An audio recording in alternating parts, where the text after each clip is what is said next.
Olá, eu sou o Guilherme Crema, eu sou escritor e produtor cultural e faço também a mediação com o nosso júri do festival Respira de Cinema. Hoje eu estou aqui com Mar Fagundes. Tudo bem, Mar? Tudo certo, muito prazer. Prazer, Mar, vamos lá. Mar, para a gente começar essa entrevista de hoje, me conta um pouco de como chegou na ideia, né, de que o teu caminho de trabalho era o cinema e o audiovisual. Sim. Foi um caminho, enfim, eu sempre gostei muito de narrativa, né, eu sou escritora e a minha história começa na literatura, assim, mas eu acho que foi principalmente pela minha transição que eu fui migrando para o audiovisual, assim, né, pela necessidade, assim, também de construir espaços de imaginário coletivo, onde a nossa existência fosse possível e visível e para tornar o mundo mais possível de a gente estar nele, sabe, porque, enfim, infelizmente ainda não faz parte da visão, das ideias, do imaginário das pessoas mesmo, que as pessoas trans habitem o mundo, né, e existam e tenham uma vida digna, assim. Então isso foi uma coisa que me motivou muito, porque o audiovisual, enfim, hoje o mundo é muita tela, né, e o audiovisual tem um alcance maior, ele chega em mais pessoas. E também existe sim uma questão também, que muitas pessoas do audiovisual não vão concordar comigo, mas, quem é da literatura talvez concorde, que é uma questão financeira também, assim, né, de que tipo de arte tem mais recursos, o que que é mais, viável de você trabalhar mesmo também com, assim, né. E por que que certas artes são tão e todas, assim, de certa forma, na verdade, são tão elitizadas, né, e como a gente pode também, tornar elas mais populares e que mais pessoas diversas possam acessar elas, né. Perfeito. Então, tu poderia dizer que teu trabalho, né, ele é sobre trazer narrativas trans ao protagonismo, tanto na tela quanto por trás da tela, em quem está trabalhando nessas produções?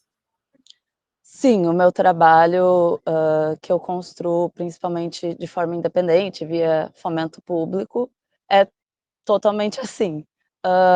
Outros tipos de trabalho, né, mais para privado ou para contratação ou para freelance, às vezes são diferentes, né, porque, enfim, eu também não escrevo só personagens trans, né, posso escrever qualquer coisa. Com certeza. Mas existe também, uma parte do que eu também gosto de abordar, gosto de construir, né, mas não é exclusivamente também.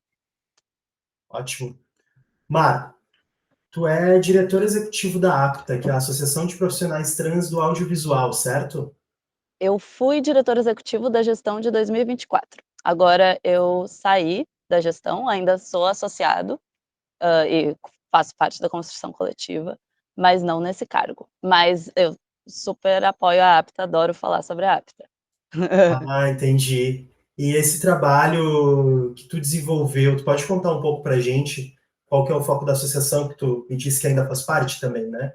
Sim, a APTA, ela é uma associação de profissionais trans do audiovisual de nível nacional, que atua em todo o Brasil, em todas as regiões. Tem estados que não têm membros, de fato, mas ela busca, estar atuante em todos os estados do Brasil, assim. E ela faz uma luta por uma inserção de profissionais trans dentro do mercado audiovisual. Existem muitas linhas, assim, né, desde de atuação, assim, desde formação, parceria com cursos, conversas, diálogos, parcerias com produtoras, pra gente também, poder estabelecer contratação mesmo, né. Algumas produtoras, grandes têm maior possibilidade de contratar pessoas, então essa aproximação sempre é muito importante.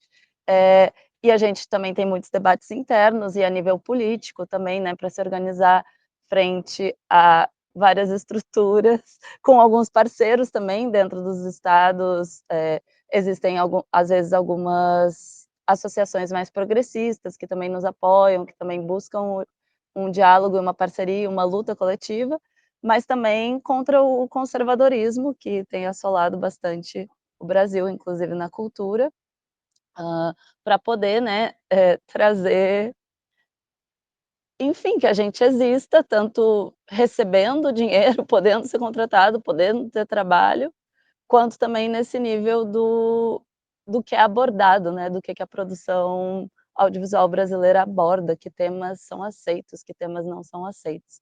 Mas ela, a APTA tem muito essa base, essa visão também da empregabilidade, né, da importância da empregabilidade, que é uma luta muito importante da população trans e travesti, porque é onde o sistema nos marginaliza muito, né, porque as pessoas não nos contratam. Trabalho incrível, Mar. Eu até acho importante tu falar de tudo isso, porque a gente teve, né? Eu acho que é um cenário que vai se modelando, se moldando para o futuro de uma maneira diferente, mas a gente teve diversas obras audiovisuais no Brasil muito importantes que representavam a luta trans, mas nem sempre com pessoas trans trabalhando nessas produções, né? Sim. Então, que trabalho incrível, que trabalho essencial. E agora eu quero te fazer uma pergunta direta sobre o Festival Respira de Cinema, que é, como jurado, o que tu procura numa obra que tu vai receber para analisar, o que te brilha aos olhos, o que te encanta no audiovisual para te analisar como jurado? Ah.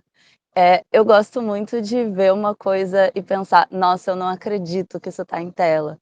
Tipo, isso é uma uma sensação que ela não é tão comum, mas ela também é um pouco comum, porque é isso, muitas produções são muito conservadoras e é frequente a gente ver constantemente as mesmas coisas, ou a mesma coisa, mas estruturada um pouquinho diferente, mas ainda uma repetição de uma mesma narrativa, de uma mesma história, só que às vezes com uma outra diferença.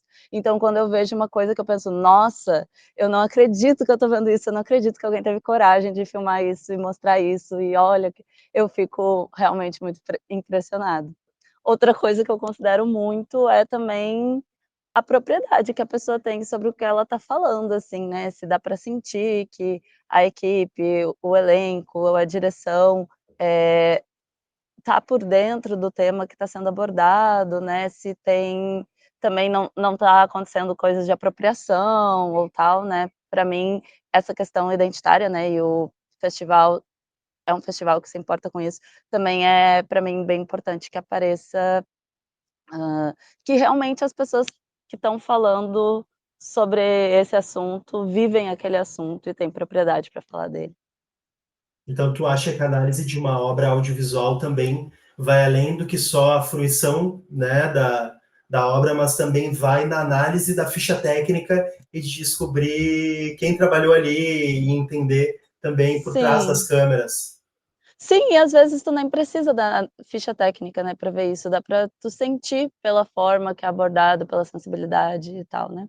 Eu sou muito da narrativa, né, eu já trouxe isso, então eu também vou estar pensando sempre muito em narrativa, sou bastante da ficção e do caminho ali, essa parte, mas acho que essas coisas são coisas que me chamam bastante atenção. Massa demais. E me conta também, né? Tu mencionou que o Respira é um festival que se importa com essas questões, ele é um festival, né, com essa missão também de ser inclusivo, no sentido de dar foco, né, para diversos tipos de narrativas e de obras audiovisuais com, enfim, né, que saiam desse padrão que a gente está acostumado mesmo. Uhum. E me fala um pouco da importância de festivais como esse no nosso cenário audiovisual, tanto brasileiro quanto do sul do país, né, que é onde ele se encaixa também, quanto a nível Sim. internacional, já que ele também recebe obras de fora. Eu acho isso extremamente importante, né, acho que as pessoas sabem, né, que o Sul é uma região bem conservadora, então, tipo, é muito legal também fazer essa iniciativa. Hã, e é isso, a gente vê uma grande dificuldade também na distribuição dos filmes, né, porque os festivais mais consagrados muitas vezes cobram um dinheiro caro para você se inscrever e também depois tu tem que fazer toda a viagem, o deslocamento até lá. Então, tipo, pessoas que já estão mais marginalizadas, em situação econômica mais vulnerável, isso, influencia muito nos recortes corporais de cada um também, né, quem acessa as coisas, quem não acessa. tem muita dificuldade para poder distribuir seus filmes, né. Então, tipo, ter um festival assim, que considera os recortes das pessoas, e que também é gratuito para se inscrever e tal, e tem premiações, acho muito, muito importante, muito necessário, porque é isso, né, a gente faz um filme para ele ser assistido, não é para ele ficar parado, para ele depois acabar a vida dele, né, para ele continuar, para ele chegar nas pessoas. Então é muito importante mesmo. Excelente, Mar. Muito obrigado pela nossa conversa. Muito obrigado a quem nos assistiu. E até a próxima entrevista do Respira.